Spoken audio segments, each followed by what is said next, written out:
Welcome to NTD News Today. I'm Kevin Hogan. Let's take a look at our top stories.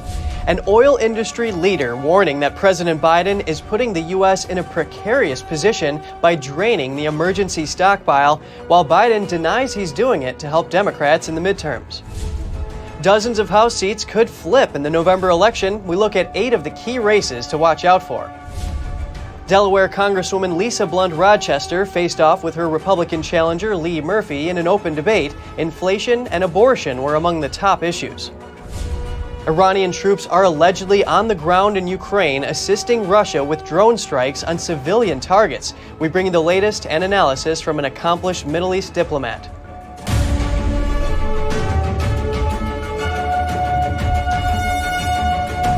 Steve Bannon, the ex-advisor to former President Trump, has been sentenced to 4 months in prison.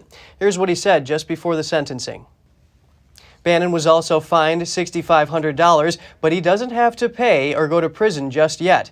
Bannon's attorney plans to appeal the conviction, and the judge allowed the sentence to be delayed until after the appeal. In July, Bannon was convicted of 2 counts of contempt of Congress for not appearing to testify and for not handing over documents related to a subpoena from the January 6th House Committee. His attorney says the appeal of the conviction is, quote, bulletproof because Bannon was prohibited from explaining why he didn't comply with the subpoena. An oil CEO says the White House has put the United States in a precarious position by releasing so much oil from the U.S. reserves. NTD's Jessica Beatty has more on what he said. After President Biden Wednesday said he's releasing 15 million barrels from the Strategic Petroleum Reserve in an effort to lower gas prices, one American oil industry leader says the SPR has become the Strategic Political Reserve. Here's what American Petroleum Institute President and CEO Mike Summers told Fox Business Thursday. This is a very precarious position we're in today at a time of dramatic geopolitical upheaval. We need to have that SPR in place and at the right levels dealing with the current geopolitical situation we're in today. The SPR is a stockpile of crude oil owned by the U.S. government. It's a backup in case the commercial oil supply is disrupted. Last November, Biden first announced he was releasing oil from the SPR to lower gas prices. He called it the largest release in U.S. history. Since then, he's released a lot more. Right now, the emergency reserve is at its lowest level in nearly 40 years.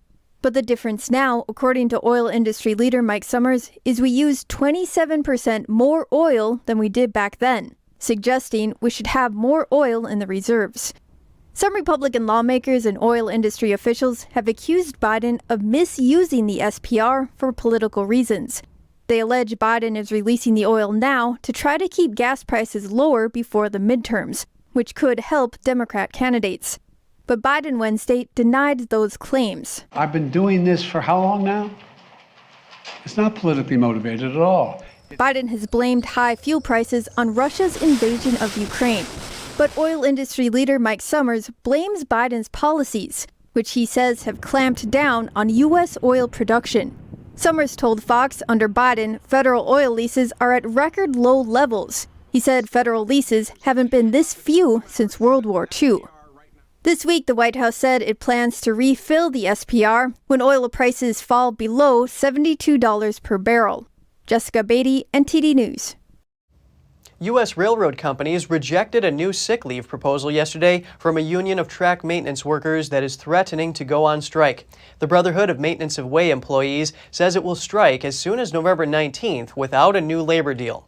The union proposed 7 paid sick days, up to 56 hours per year, as part of a new contract agreement, which the railroads rejected. The railroads said in a statement, quote, rail unions have agreed repeatedly in previous contracts that short-term absences would be unpaid in favor of higher compensation for days worked and more generous sickness benefits for longer absences. If the union were to go on strike, it is expected that other freight railroad unions would honor their picket lines, causing the nation's major freight railroads to grind to a halt and stopping the movement of an estimated 30% of the nation's freight. Negotiations are scheduled to resume in the next 2 weeks. Both sides are issuing warnings. The Brotherhood of Maintenance of Way employees represents 23,000 rail workers. It is the 3rd largest rail workers union. And turkeys might be more expensive and harder to find this Thanksgiving. In the case of cost per pound, birds cost about 73% more now than they did last Thanksgiving. In dollars and cents, the USDA says that comes out to about $1.99 a pound compared to $1.15 last year. It costs farmers more to raise turkeys now, but when it comes to availability, blame the bird flu. It typically spreads during colder months, but farmers have been reporting a large number of cases since July, and that's when producers generally begin breeding for the holiday season. But experts say there's a chance suppliers could add more turkeys to the market, quote, at the last minute. While 31 House seats are rated as toss-ups, there are 8 key seats that could flip in November. Redistricting plays a big part in how the districts are leaning. Let's take a look. In Iowa's 3rd District, incumbent Democrat Cindy Axne will face off against Trump-endorsed Zach Nunn. After redistricting, this new district now includes 9 counties that tend to vote Republican. The Cook Political Report rates this race as a lean Republican. In Pennsylvania's 7th District, Democratic incumbent Susan Wild will face off against Republican Lisa Scheller. Wild topped Scheller in 2020, but redistricting now favors Republicans. The Cook Political Report rates this race as a lean Republican. In Tennessee's 5th District, the Democratic incumbent is retiring, and the race will be between Democrat Heidi Campbell and Republican Andy Ogles. Democrats have held this seat since 1875, but redistricting split the city of Nashville. The Cook Political Report now rates this district as safe Republican. Over in Michigan, Republican John Gibbs will compete against Democrat Hillary Scholten in the 3rd District. Trump-endorsed Gibbs beat incumbent Congressman Peter Meiser in the GOP primary, but redistricting now favors the Democrats. The Cook Political Report rates it as lean Democrat. And in Ohio's 9th District, longtime Democratic Congresswoman Marcy Kaptur faces a challenge from Republican J.R. Majewski.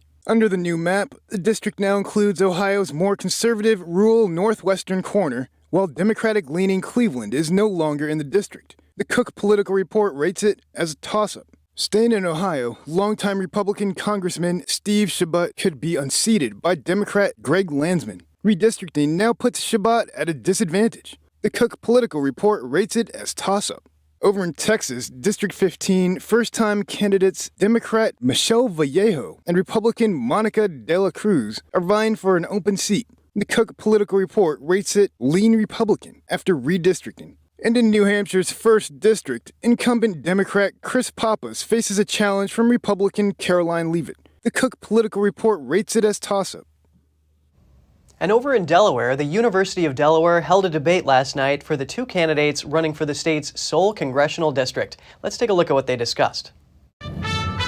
Democratic Congresswoman Lisa Blunt Rochester of Delaware and her Republican challenger Lee Murphy took part in the debate Thursday night. A big issue they discussed was rising inflation and what the government should do about it. The moderator asked the Congresswoman whether the Democrats' Inflation Reduction Act actually reduces inflation. The Inflation Reduction Act, which we passed, really, to me, is about Delaware families and the things that I've heard up and down this state. Everything from lowering our prescription drug prices for our seniors to making sure that our energy costs are lowered. And it is actually paid for by really taxing those businesses and those individuals that are at that top tier percent. Some businesses that have never paid taxes. Murphy, meanwhile, has a different outlook of the economy. And let's face it, the government is spending money, printing money, trillions of dollars in unnecessary spending. We have to get the foot off the neck of our small businesses in this state. We have to let them do what they do best, and that is to create jobs. We have to get rid of unnecessary regulations, lower taxes, make it easier for people to do business in this state. Another big issue during the debate was abortion and the Supreme Court's overturning of Roe v. Wade. I'm a big supporter of the Women's Reproductive Health Act in Congress, which we passed in the House. I believe, and I've said it on the floor of the House, I've said it here in Delaware, I believe there is no room in women's womb for politicians. I just want to be clear about that. Murphy says he is pro-life, but agrees that states could decide either way. I agree with the decision the Supreme Court decision, the constitutional decision to return the right, this important decision-making process back to the states. As people know here in Delaware, it's a right. It's a protected right here in Delaware. And if someone wants to have an abortion here in Delaware, it's protected. Delaware is safely Democratic, and the race is not expected to be competitive in the November midterms. Election officials in Clark County, Nevada say they're ready for midterm elections, and to reassure the public, they hosted a tour of the facilities yesterday. NTD's Andrew Thomas has more on the tour. Reporters on the tour saw the rooms that will be used to count ballots. It's activated, as well as a demonstration on a voting machine, including all the various options and menus that voters will face. Joe Gloria is the registrar of voters. He said the goal of the tour was to be as transparent as possible with the public. Are we ready? Absolutely. We are ready. All of our processes are in place. Preparation looks good. We've had our important meetings with law enforcement, with other agencies and entities that help to support us, and we're ready to support the election. The aim was also to reassure people that the machines and systems can be trusted. On Tuesday, our accuracy certification board met and verified that the system is accurately tabulating votes and that the correct software is running on all of our systems. So we're very confident in the system and we know that it counts accurately. Gloria said they're prepared to deal with any physical violence or threats during the electoral process. We have an outstanding relationship with all of our law enforcement here in Clark County. We've already briefed them. We've had long conversations about what our expectations are. They're partners with us. And so they know that we'll do due diligence first in any report, and when we call them that we need them to respond, and they've all agreed to do so. Voters will have a few options on how and when they cast their ballot. we have seen an increase in mail ballots. However, every election is different. So it just depends what the voter, chooses at the time. There may be more folks going, during early voting versus going on election day. But we will see once the election comes to fruition, yes. There are 1.3 million registered voters in Clark County. Early voting begins on Saturday, October 22nd. Andrew Thomas, NTD News. The grand jury investigation into election interference in Georgia has heard testimony from two more prominent witnesses. Pat Cipollone, former President Trump's top lawyer in the White House, appeared in Fulton County following testimony to a federal grand jury in Washington, D.C. Cipollone was also a key witness for the January 6th House Select Committee. Former U.S. Senator Kelly Loeffler was also brought in to provide testimony to the Georgia grand jury investigation. Loeffler did so as text messages surfaced indicating that Representative Marjorie Taylor Greene asked her about challenging the election results. The former senator from Georgia changed her mind about participating after seeing the January 6th Capitol breach, calling it, quote, abhorrent. Senator Lindsey Graham will have to testify about possible election interference. A court just ruled that a subpoena from the Fulton County District Attorney is valid, but they restricted the scope of the questioning. Graham can't be questioned about any research he was doing about whether to vote to certify the 2020 election results, specifically his, quote, investigatory fact-finding on telephone calls to Georgia election officials. Graham called Georgia Secretary of State Brad Raffensperger and his staff in the weeks after the election, but the ruling stated that Graham can still be questioned about communications with Trump's campaign, about its post-election efforts in Georgia, public statements regarding the 2020 election, and any alleged efforts to influence election officials. And coming up, at a farm in Arizona, grieving parents are healing from losing their children. They come from around the globe for the community at the patch of farmland. We have that and more after this short break.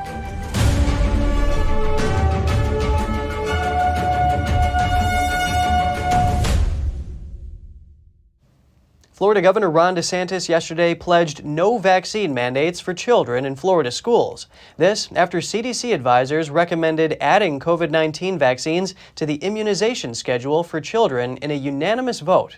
As long as I'm around and as long as I'm kicking and screaming, there will be no COVID shot mandates for your kids. That is your decision to make as a parent. These are new shots.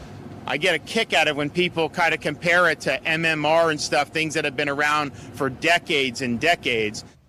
Florida Surgeon General Joseph Ladapo tweeted yesterday that thanks to Governor Ron Desantis, COVID mandates are not allowed in Florida and are not pushed into schools.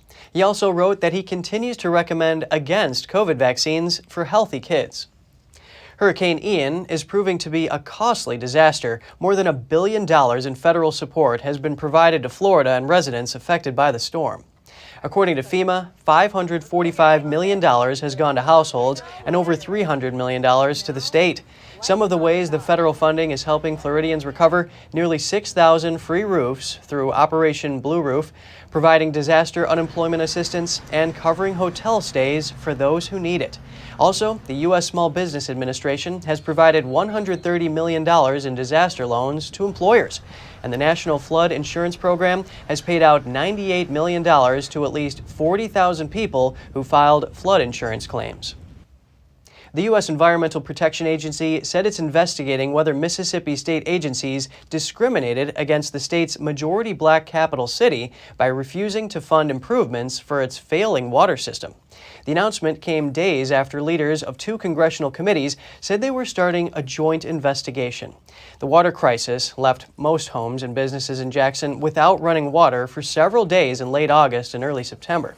Heavy rainfall in late August made problems worse at Jackson's main water treatment facility. Republican Governor Tate Reeves declared an emergency August 29th, and the State Health Department and Mississippi Emergency Management Agency have been overseeing operations at the facility since. About 80% of Jackson's residents are black, and about a quarter of the population lives in poverty. By the time Reeves issued the emergency order, Jackson residents had already been told for a month to boil their water to kill possible contaminants. Elon Musk says Tesla cars will not be approved as fully self-driving this year. This means the company is not yet able to satisfy authorities that its cars can be driven without someone behind the wheel. The automaker sells a $15,000 software add-on called Full Self-Driving, or SFD. It enables vehicles to change lanes and park autonomously. It's an upgrade from Tesla's standard autopilot feature that enables cars to steer, accelerate, and brake within their lanes without driver intervention. However, Tesla says the cars still need to be driven with human oversight. Autonomous vehicle would require regulatory approval in certain states like California. Musk said he expects to release an upgraded FSD software at the end of the year. Expect snowy roads this winter if you live up north. This is the 3rd straight year the U.S. has a shortage of snowplow drivers. Missouri sees the difficulty ahead and is preparing for it with a snow cleanup rehearsal. The state was only able to get 2/3 of its snowplow drivers involved in the rehearsal for winter. That means Missouri is 30% short of the snowplow operators needed, double the amount missing last year. The shortage means dangerous road conditions are more likely, and it also creates a danger for first responders. In general, the southern part of Missouri doesn't see many winter storms, so the state can focus resources up north. But this year, the Missouri Department of Transportation is expecting snow across the whole state. As many states prepare for a snowy winter, 84% of survey respondents report much higher snowplow operator vacancies across the U.S. The survey was conducted by the American Association of State Highway and Transportation Officials. A former university gynecologist is found guilty of 5 counts of sexually abusing female patients. Dr. James Heaps was a longtime UCLA gynecologist. He was indicted last year on multiple sex offenses, including sexual exploitation of a patient. Women said the university ignored their complaints about him and deliberately concealed his abuse. In the wake of the scandal that erupted in 2019 following the doctor's arrest, the university agreed to pay $700 million in lawsuit payouts to his victims. Heaps faced 21 counts total. The Los Angeles jury found him not guilty on 7, guilty on 5, and were deadlocked on the remaining charges. He is scheduled to be sentenced for the 5 guilty counts on November 17th. And losing a child is one of the most painful tragedies. At a farm in Arizona, grieving parents work on coping and healing from their loss. NTD's Andrew Thomas has more. Joanne Cacciatore has the name of her baby spelled out in beads on her left wrist. Standing before her is a mother, grief-stricken by her young son's death. Behind her is a man with a tattoo of 3 little ducks, one for each of his children who was murdered. April 10th of last year, my ex, the mother of my children, murdered all 3 of my kids. Soon, the morning fog will lift, and the quiet will end. But for a moment, all is still. Beauty and pain coexist here. You know, this is the place where they intersect. After Cacciatore's baby passed away in 1994, she enrolled in college for the first time to study grief, and she started a support group and foundation for others like her. Ultimately, her pursuits have converged on the farm, which opened 5 years ago. People in mourning from around the globe journey to this patch of farmland. Here, they try to deal with the pain of their loss. It doesn't matter what happened to your loved one. You come here and you're with other people that are going through the same amount of pain. The farm is home to dozens of animals that are central to many visitors' experience. For Liz Castleman, she has come to feel her son Charlie's presence. He died before even reaching his 3rd birthday. I think you can just feel how the house itself and the whole property and every being here just is sort of holding and carrying so much pain and so much love at the same time. These parents say they may never get over the deaths of their children, but at the farm, they work on learning to cope. Andrew Thomas, NTD News. If you have any news tips or feedback for the show, don't hesitate to email us at news.today@ntd.com. And just ahead, the UK warns the Chinese regime of consequences. It's after an attack on protesters at the gate of the Chinese consulate.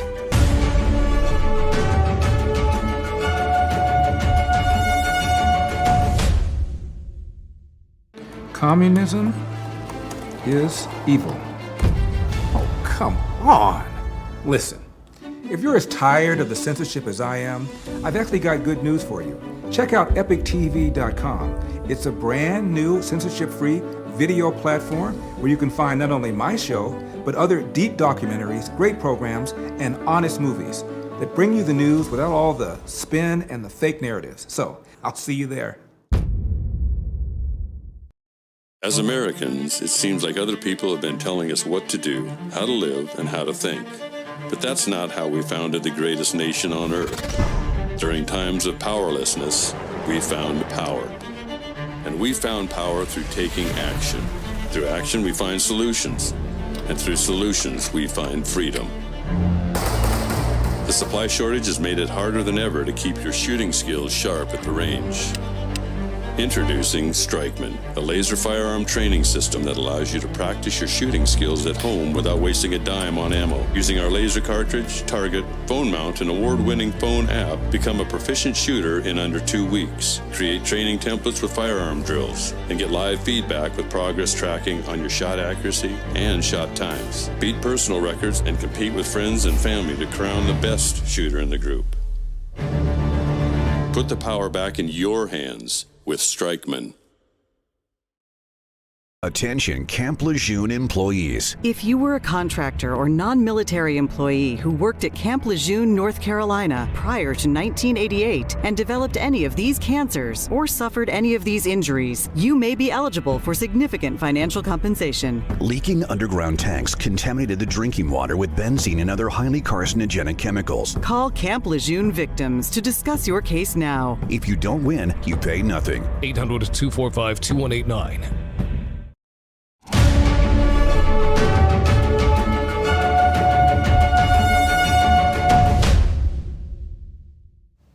Welcome back. 7 people are indicted for alleged plot by the Chinese regime to coerce a dissident in the United States to return to China.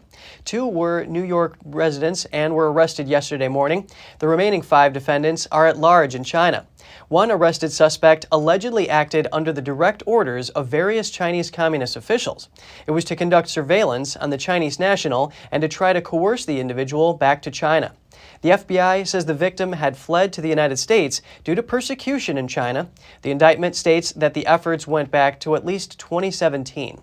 The indictment also alleged defendants engaged in money laundering to fund illegal Chinese Communist Party activities in the United States.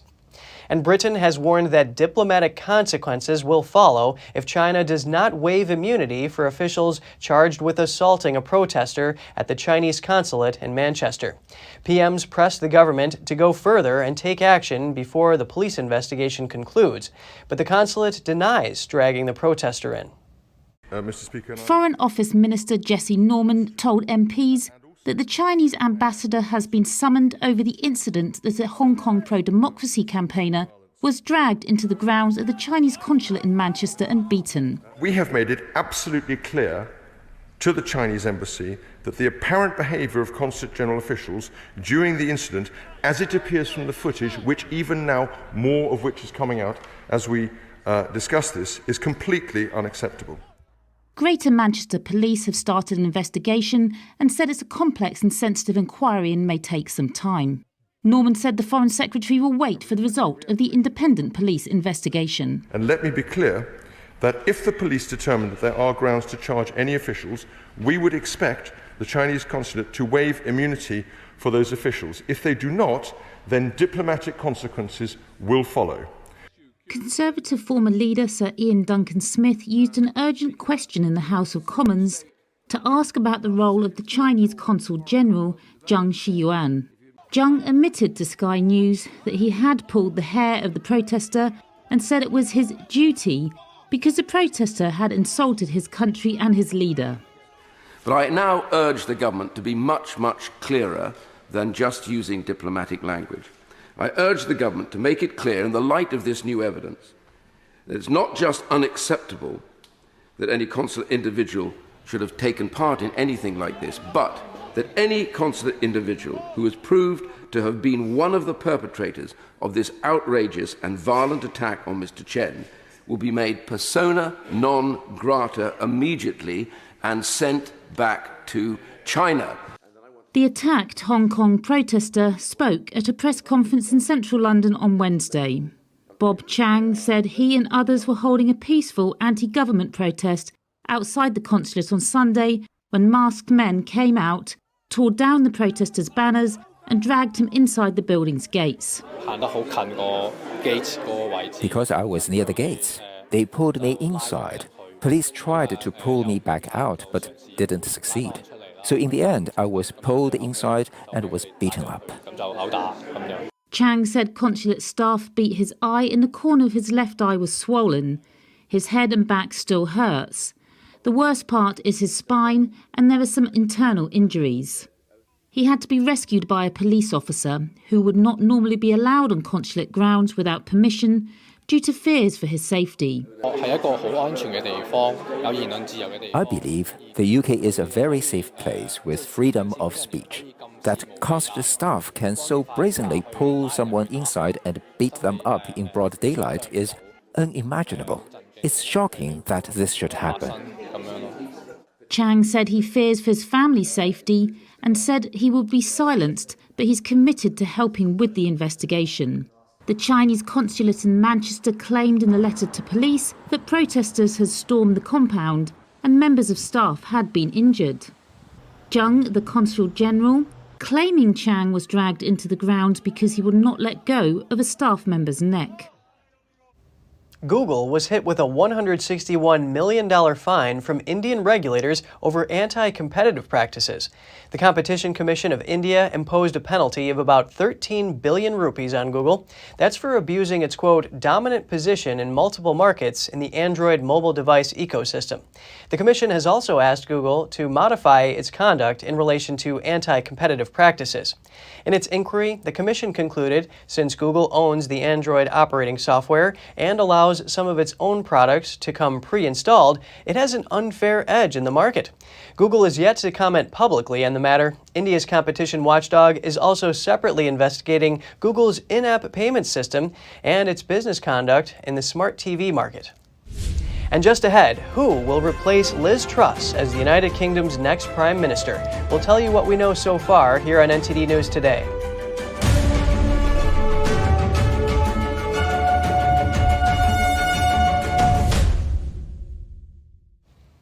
Italy's Giorgia Meloni told the president today that she's ready to become prime minister. She said she is able to form a new government swiftly despite some tension within her right-wing coalition.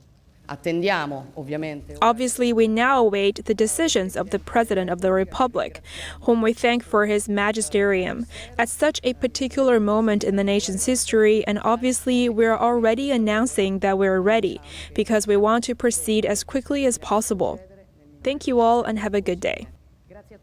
Meloni of the Brothers of Italy party met the president alongside her main allies, those of the leader of the Conservative League Party and founder of the conservative Forza Italia party. The president is expected to call her back to his office later in the day to ask her formally to become prime minister. The new cabinet is likely to be sworn in over the weekend. The Conservative bloc won a commanding parliamentary majority at a September 25th general election. It was Meloni's party that took the most votes.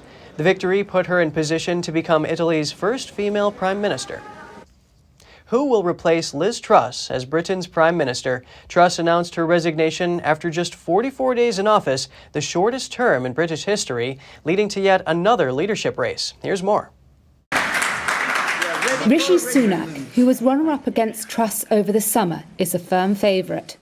The former finance minister sounded an early warning about Truss's economic agenda. Rising inflation is the enemy that makes everyone poorer and puts at risk your homes and your savings. He first gained popularity, steering Britain through the COVID pandemic, dropping conservative instincts for a small state and borrowing massively to support workers and businesses.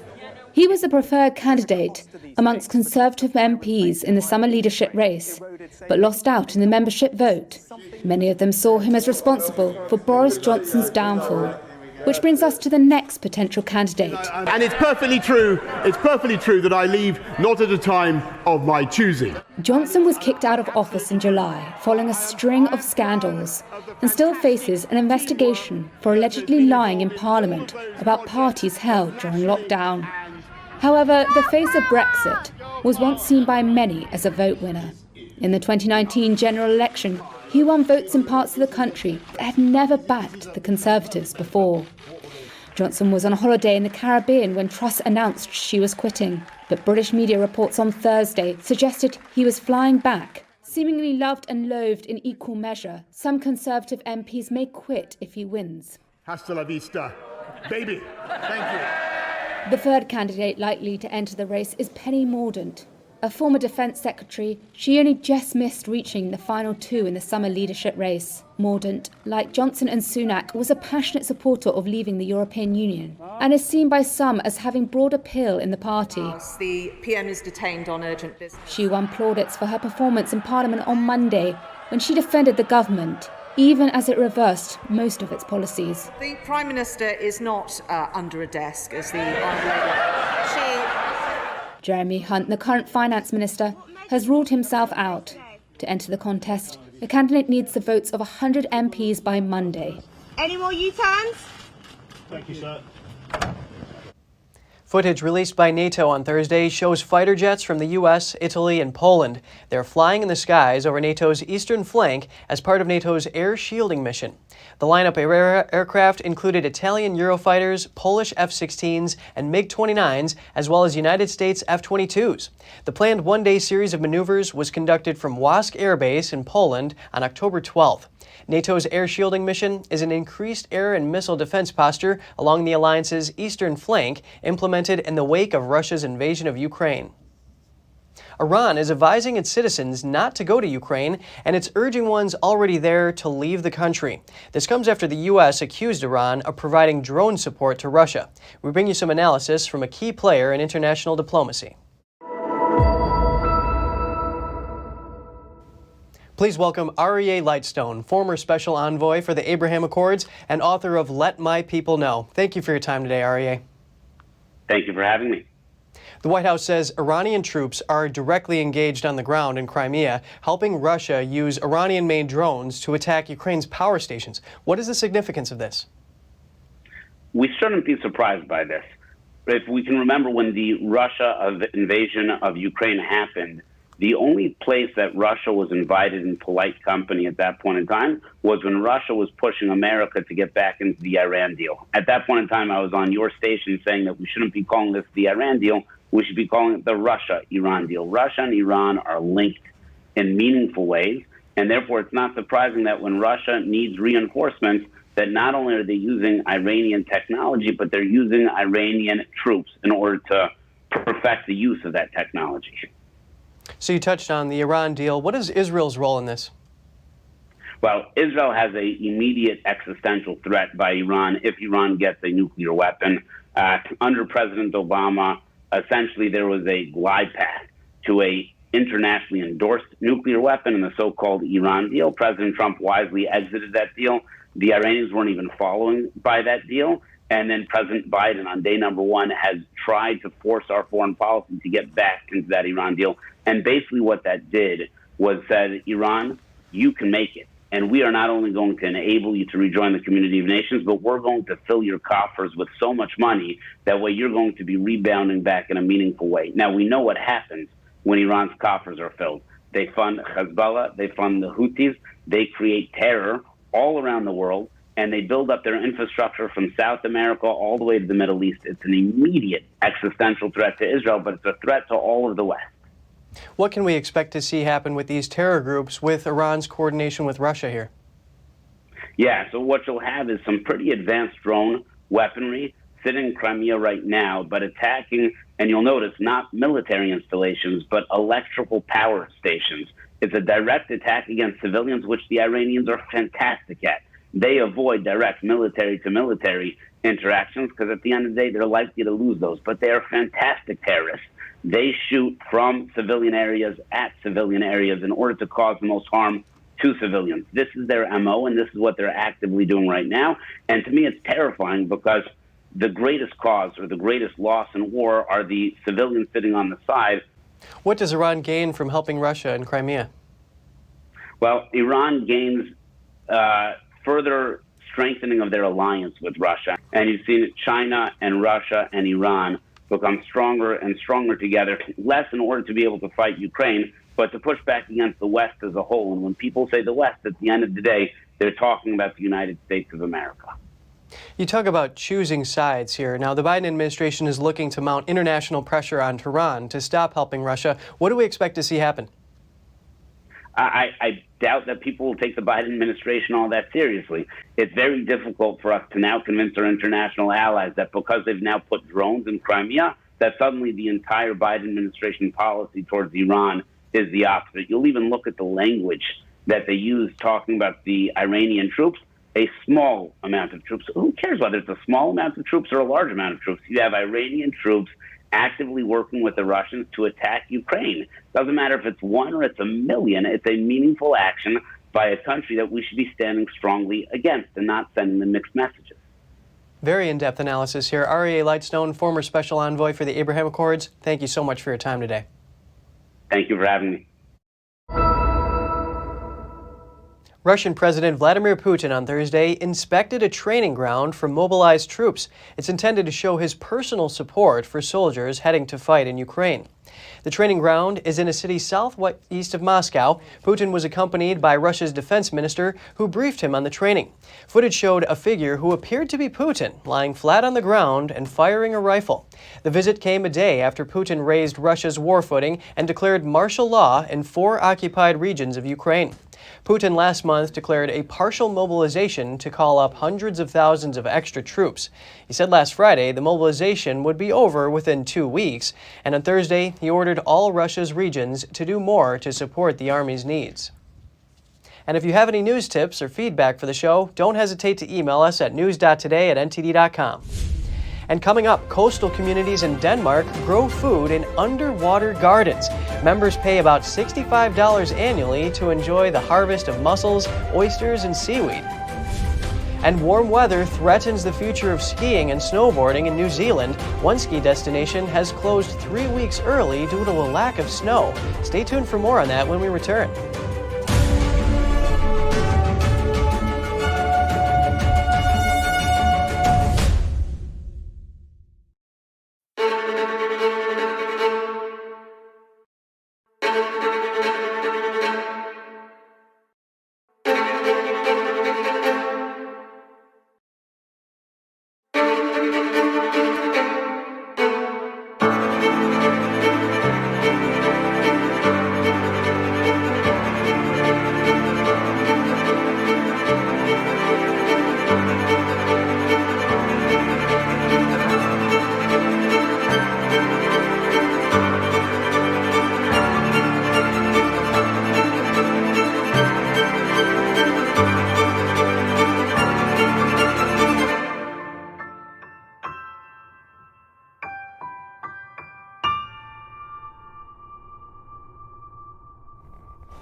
Freedom is not free, and neither is the truth. In order to bring you the facts, our reporters are out there on the front lines getting the true story. Some of them served 10 years of prison in China. We've been censored on social media. Our Hong Kong printing offices were set on fire, and we've been repeatedly attacked by the Chinese Communist Party. But no matter what, we believe that you deserve the truth, and so we'll continue to bring the truth to light. Head on over to getepic.com and try honest journalism that is based in truth and tradition. We'd love to have you on board.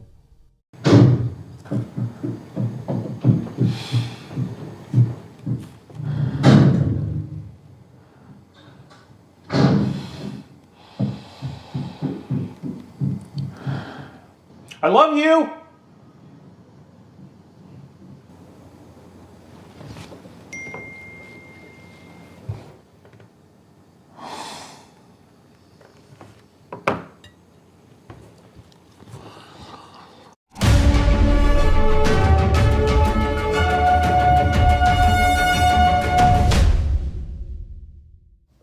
Good to have you back with us. In Denmark, coastal communities are banding together to grow greener crops, but the fresh food isn't produced on land, it's grown underwater. NTD's Andrew Thomas has the details. This boat is sailing in search of food, but its crew isn't going fishing. Instead, they're checking on a bountiful crop growing underwater. Now we are out at the allotment, and we can see our area is marked by these yellow poles all around. The maritime garden produces mussels, oysters, and seaweed. The community grows mussels and seaweed for own use, so we are not selling or distributing it in any ways, but we just produce it for ourselves and our members. Founded in 2015, the garden is one of the largest of its kind in Denmark. Members pay about $65 for an annual subscription. They can, when they are members, they can go and get as many mussels they want and bring it home. There's an environmental component to the gardens as well. Mussels are known for their ability to filter harmful nutrients from the water. Say one big mussel cleans about 5 liters of water in an hour. So you can see the potential in removing nutrition things from the water and concentrate it in the mussel and get good meat out of it. The nearby Baltic Sea is one of the most polluted bodies of water in the world. The mussels could help restore the waters. They also make for a tasty meal. When the mussels and the seaweed grows, we take it out of the water afterwards and eat it, so that we remove all these excess nutrients from the waters. And we have nice food. Members gather once a month to check on their crops and perform upkeep. During a recent gathering, they were treated to a feast of mussel soup. Andrew Thomas, NTD News. A ski destination in New Zealand has closed 3 weeks early due to a lack of snow. The disastrous season is raising questions about the future of skiing and snowboarding in the country. NTD's Andrew Thomas has more. New Zealand's Turoa ski resort should be a winter wonderland this time of year. Its deep snowpack makes it famous for spring skiing. But this season, it's largely barren. So it's been a tough season so far. We've had some pretty decent snowfalls, but they've generally been followed by rain events, which has washed a lot of the snow away. So, and it's been a bit warm this winter too over the whole country, so we're really lacking that snow this year. The ski area was forced to close for the season 3 weeks earlier than planned. Its 50 snowmaking machines proved no match for the warm temperatures. I would expect to see all of this being white most of the all of the winter season. We're coming into spring now, so the temperatures are increasing, so it would slowly retreat back up the hill, but generally this should be white at the moment. Yeah. New Zealand's National Institute of Water and Atmospheric Research says climate change is a significant factor. The country experienced its warmest winter on record for the 3rd year in a row. It's heartbreaking to see the weather. Like you kind of move down here with. You sort of sacrifice 6 months of your life to commit to skiing, and when you do that and then you can't ski, it's quite disheartening and heartbreaking. The pandemic disrupted the previous 2 seasons, leaving the ski area on the brink of bankruptcy. Ruapehu Alpine Lifts owns Turoa and another nearby resort. Last year, the company lost nearly $3.5 million, and its total debt climbed to almost $17 million. I've just sorted out this van, and I'm travelling down South Island tomorrow for about 2 to 3 weeks, and just going to be ski bumming it down south for a bit, yeah. Should the ski area be forced to close permanently, it would leave North Island without any major skiing destinations. Andrew Thomas, NTD News. American Airlines execs have decided to do away with first-class seating. The company is dropping its first-class cabins on all international flights and replacing them with more business-class seats. The move was announced yesterday in response to customer demand, with the company's chief commercial officer saying more business-class seats is, quote, what our customers most want or are most willing to pay for. Looking for a new adventure at sea, Royal Caribbean International is providing a first look at its newest travel experience, the Icon of the Seas. The cruise line says the Icon of the Seas will top any trip it's ever done before and will provide a perfect family getaway. The company says some of the onboard amenities include the largest water park at sea, 7 swimming pools, each one with a different theme, plus unparalleled views of the ocean. The ship will also feature more than 40 restaurants, bars, and nightclubs. The new room designs can accommodate families in groups of 3, 4, 5, or more people. The Icon of the Seas won't set sail until January 2024, but people can start booking their trips starting October 25th. Loyalty members get early access on October 24th. And just ahead, a rare set of Stradivarius instruments highlight a classical concert at the Spanish Royal Palace. It's the only complete collection in the world decorated by this master craftsman. Details to come on NTD News Today.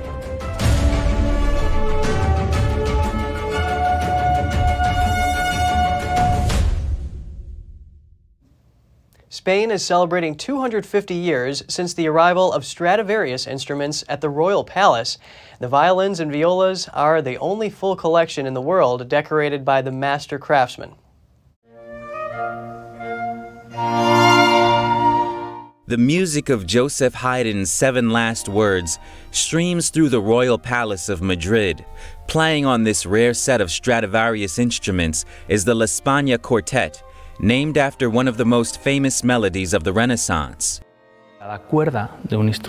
Each string of an instrument of the violin family has its own personality. You play a cello with a wonderful G string, even more wonderful than the Stradivarius one. But suddenly, the D string is much less grateful. The balance of this instrument is amazing. The 4 strings are 100%. All 4 collect all the virtues that you can expect from each of the 4 strings, without having any of their defects. The Spanish Royal Collection is composed of the Palantino Quartet, 2 violins, a viola contralto, a violoncello, and also the undecorated violoncello 1700. This set makes Spain the only country in the world to own a complete series of decorated Stradivarius. Both the tops, the rings, and the peg box have unique drawings designed and made by Antonio Stradivari himself. They were built as the quintet for the Spanish court. Antonio Stradivari's instruments are considered some of the finest ever made. His hometown Cremona in northern Italy is renowned for its traditional violin craftsmanship. Historians say that in 1702, when King Philip V of Spain passed through Cremona, Stradivari wanted to offer him a selection of his own instruments. But the promise wasn't fulfilled until 70 years later by his youngest son, Paolo. The instruments eventually went to King Carlos IV, a great music lover and violinist in the late 18th century. We try to maintain a balance between the artwork, that it is a Stradivarius, and the instrument, because it's an instrument and you have to play it. When they're on display in the showcases, they have a constant temperature and humidity. But at the same time, at rehearsals and concerts is when they really come to life as musical instruments, because Stradivari crafted them to be played. It's estimated that Antonio Stradivari made just over 1,000 instruments, of which 600 have been preserved. The violins he produced in the 17th and 18th centuries can sell for millions of dollars. We live in an age where the freedom to walk anywhere is hampered, especially for children. Could a walking school bus be a safe alternative for them? How does it work? Here's Gina Marie, who brings us Strong Mind and Body.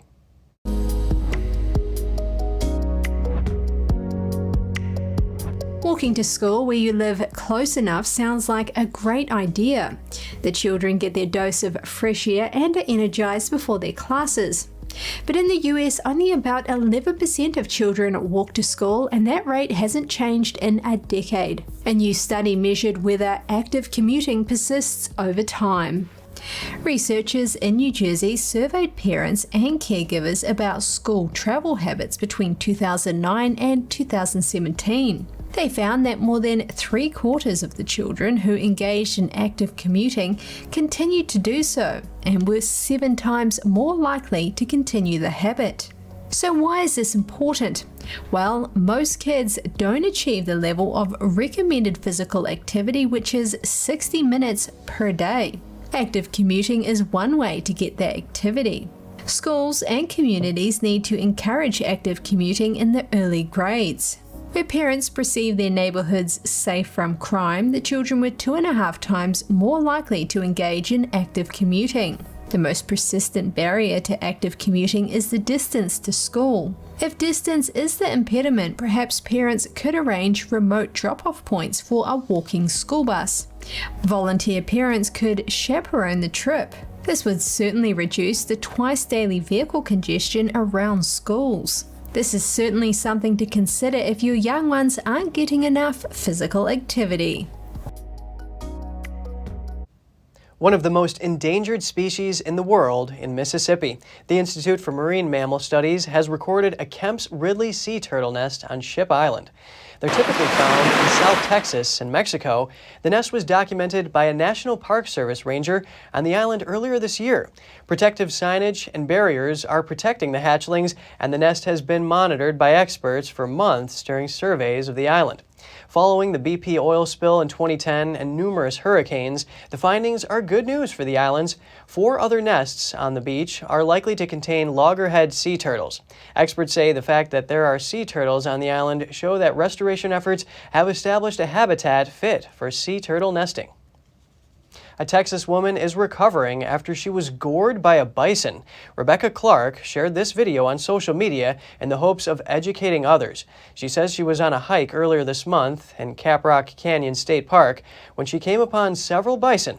Clark tried to slowly walk past them, but one of them charged her. As she ran, she says the bison gored her and knocked her face first into a thorny mesquite bush. She texted her son and some friends who contacted authorities who rescued her. According to the park's incident report, Clark suffered a 2 to 3 inch puncture wound on her back. She says she is now doing well and plans to continue hiking. The Texas Parks and Wildlife Department reminds visitors to give bison plenty of space, staying at least 50 yards away. They say if the bison change their behavior, just leave the area. The ZSL London Zoo has revealed the names of 3 critically endangered Sumatran tiger cubs that were born at the Conservation Zoo in June. The trio will be called Inca, Zach, and Crispin. The zoo said the 3 names were decided by ZSL supporters.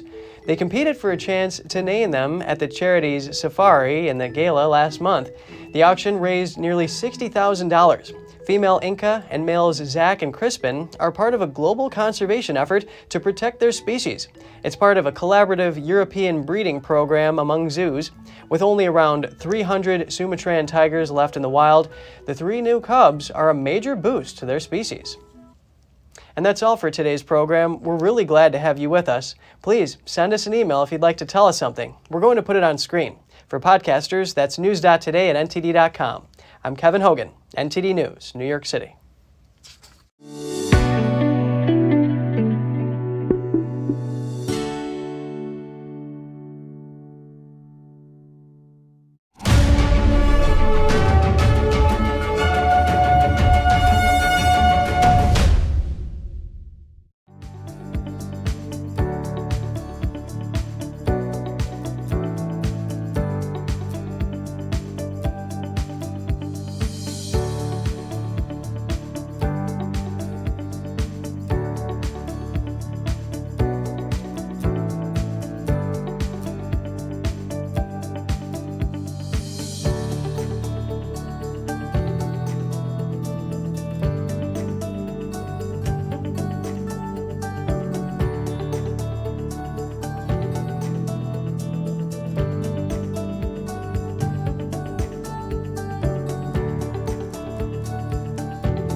Thanks for watching us on YouTube. Did you know YouTube only keeps selective videos on its platform? So if you want to make sure you get the full picture, just subscribe to our newsletter. Go to newsletter.ntd.com and sign up. It's free.